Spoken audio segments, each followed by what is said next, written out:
Hey guys, Alex here. Today we're gonna be speedrunning Deltarune. We're gonna be doing Jevil, K round. In these clips here, or this main clip, I'm gonna be doing.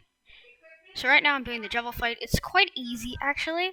So when he says time to do the ring around, it's quite easy. You just gotta kind of hug the edges.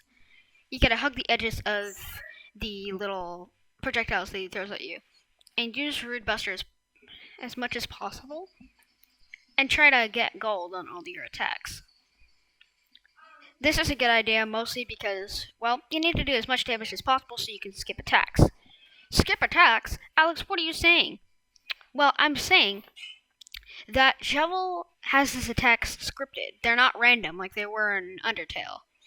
This also happens with the Sans fight, but not Asgore for some odd reason. I don't know why, but it depends on how much HP he has. It depends. So the two main bosses in this game, Jevil and the King, and K round, both times you fight him, they all have scripted. They're all scripted. They're all scripted dependent on how much you've worked out the crown. Not actually, not on that one. Not in K round. It doesn't depend on how much health it has. Now it will use the self care when it's low in health. It will do that for a K round. And Jevil, the thing is with him, depending on how much health you got him down to on that given turn, it chooses which attack it's supposed to use and which line of text he's supposed to say. And when he says, like, who keeps spinning the world around, he'll do for the second attack, but faster. So, and then it's dependent on how much health he has. So if you hit him with a Rude Buster each and every single solitary turn, then technically he won't even show up his second form. He'll probably get yeetest elitist by then. By the time he's like, that's it boys and girls, see ya. So what I'm doing now, I'm just trying to pack in as much damage as possible. Oh yeah, this attack that's happening right now is the hardest attack. It does the most damage and it is garbage. But luckily I managed to take no damage from it. If you're good, if you've played the same one over and over and over and over again, eventually you'll get it and it'll be super easy for you to battle.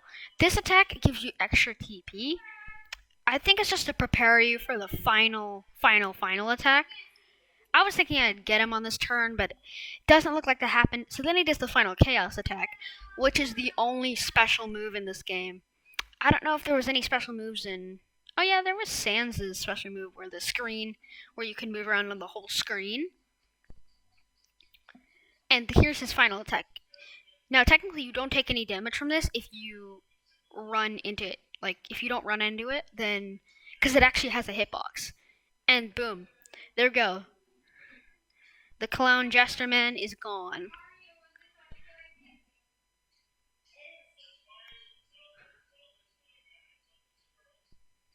Okay, so now we're gonna head up to K round.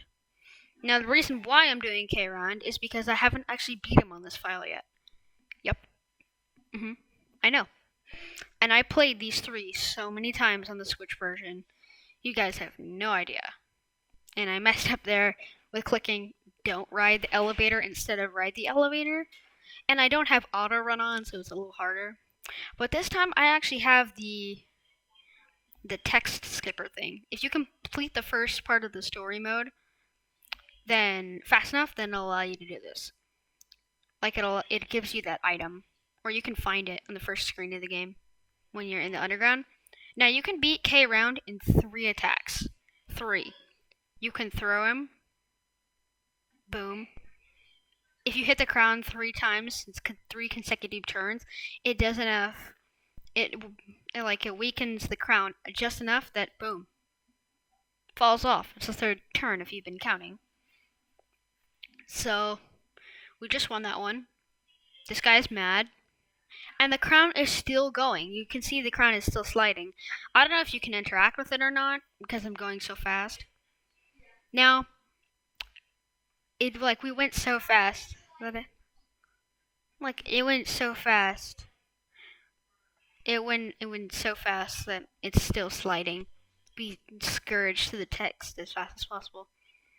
So I just skipped through this little scene here with Lancer and the king. So now we're about to fight the king. This guy's pretty easy. His attacks are all scripted dependent on how much health he has, so you can skip a couple attacks too. Kaboom, kabam. You know how you can do special moves in this one with Chris's soul power? Well, actually, in this speedrun, that's not what we're going to be using. Since our Buster TP is at 40 instead of 50, and Red Buster costs 60. Yeah, I know it does an extra 100 damage, but Chris and Ralze can do at least 130 damage on their own to the king because he doesn't have as much defense as Jevil has. Or K-Round or anybody else.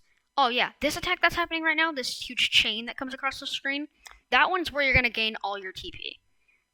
Try to gain as much TP as possible through attacks and other things, but that's going to be your main TP thing. Oh yeah, this attack, I recommend just trying to stay in the middle, because you're not going to get any TP from this attack.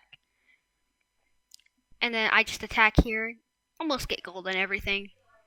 And then when he does this thing, the chain of justice, what he calls it, I think that's what he calls. It gives you like 2 TP when you go in between the, forgot what they're called, whatchamacallit things. Now this attack you'd be like, no, we can't get any TP from that. Just stay right next to the spikes and you'll get a billion TP. It's not like the Ferris wheel merry-go-round thing with Jevil. That one gives you enough TP the first time it goes around. Gives you a little bit of TP the first time it goes around. And here it is again, the TP giving one. It's just so much because it gives you separate. But the TP that it gives you isn't nearly enough as Jevil's "you tired me up" thing. And so we're just gonna bam that king and he's gone. We win. Yeah, and that's gonna be pretty much it. So, I'll be seeing y'all next time.